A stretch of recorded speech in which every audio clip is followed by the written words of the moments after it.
Guys, in like a public forum, you should be able to say kind of, whatever you need to say, obviously within reason. Obviously the First Amendment is incredibly strong in situations like this, specifically if you're having this conversation in front of a city council, right? So the only reason why the mic would be cut off generally is if you went over time, okay?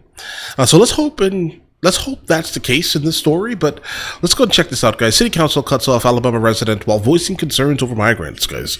Let's go and check this video out immediately. An Alabama City Council meeting was shut down after residents voiced their concerns over a recent influx of Haitian migrants. In Alabama? There is no way the State Department can vet these individuals. We're done, and I'm going to ask this. Please let him talk. You shut up. I was very specific. Okay, I'm going to ask all of you to leave because this meeting is over. Here to react, David Phillips, who was at that meeting, and an Alabama Republican mayoral candidate for that town, Brian Taunton. Welcome to you both, fellas. Phillip, let me start with you. You're the guy who was at that... Bro, that is a spectacular beard. ...podium. You were asking questions about what's going on in town. I just want to rub it. To your city council, who should be responsive to you. Why'd they cut your mic?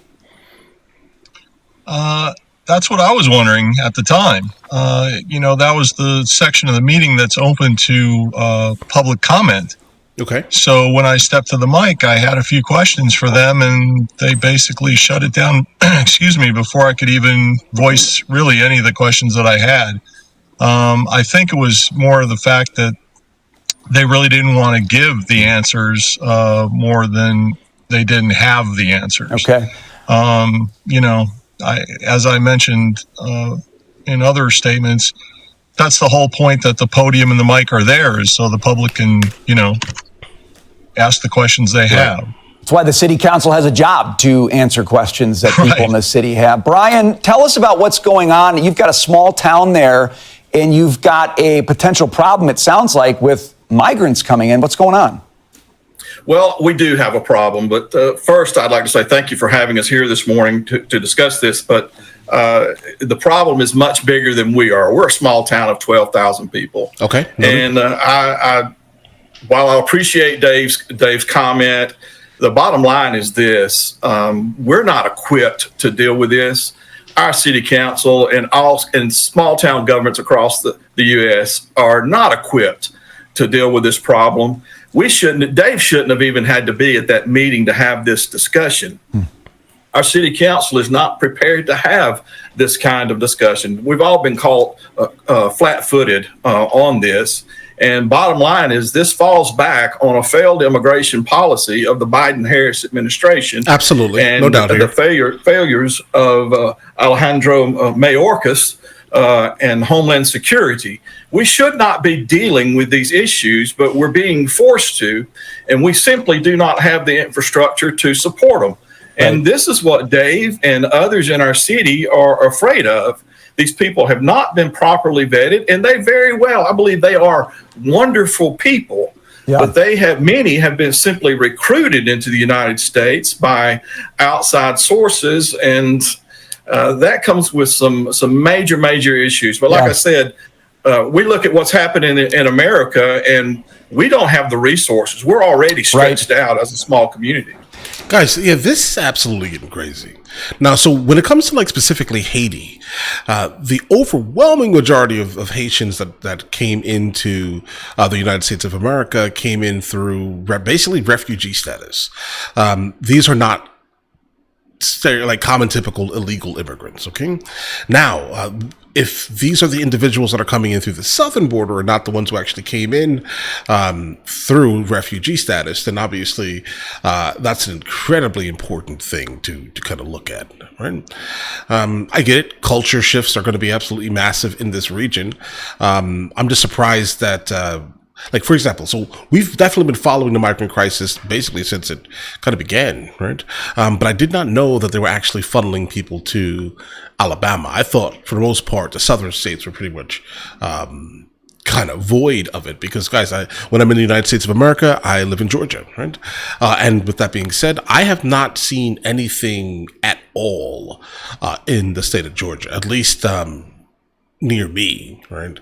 So I had no idea that Alabama was also being bombarded with migrants. So I'm not even sure if it's all Haitian migrants or if it's like a different group that decided to basically settle in Alabama, right? So that's going to be some research that we'll be doing in a moment. Yeah, and you're asking questions that anyone would ask in their town. Things have changed. Yes. Why have they changed? Are we safe? What are you doing about it, City Council? I do think you're right. It's probably much more of a national issue than it is that particular City Council in your town in Alabama. We got to leave it there. Brian and David, thanks for being with us. Good to see you. All right, guys, listen. Okay, I didn't know that it was going to be over like that fast, or I would have just waited here. But it is definitely a national issue, okay? But still at the same time, every single locale should be able to have a conversation about this without, getting flustered and turning the mic off.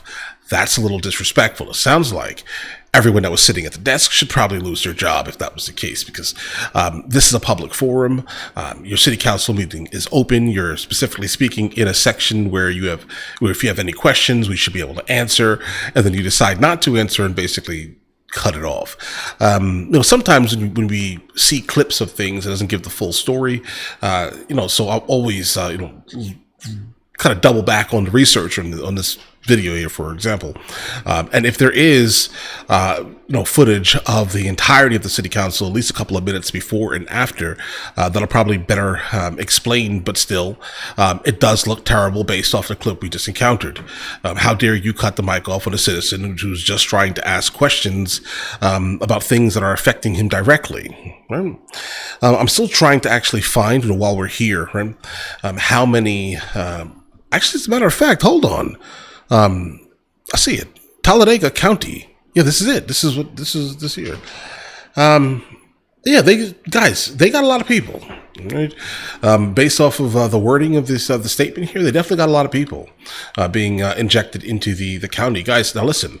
Specifically when it comes to like Talladega County, I do a lot of off-roading in North Georgia, along with Talladega County. Talladega County is very rural, guys. Okay, it's very rural. I don't know where these individuals went there because there's basically nothing there. I'm not trying to be disrespectful to the people who live there, but listen, I like your area because I like off-roading in your area. So that's a great thing, right?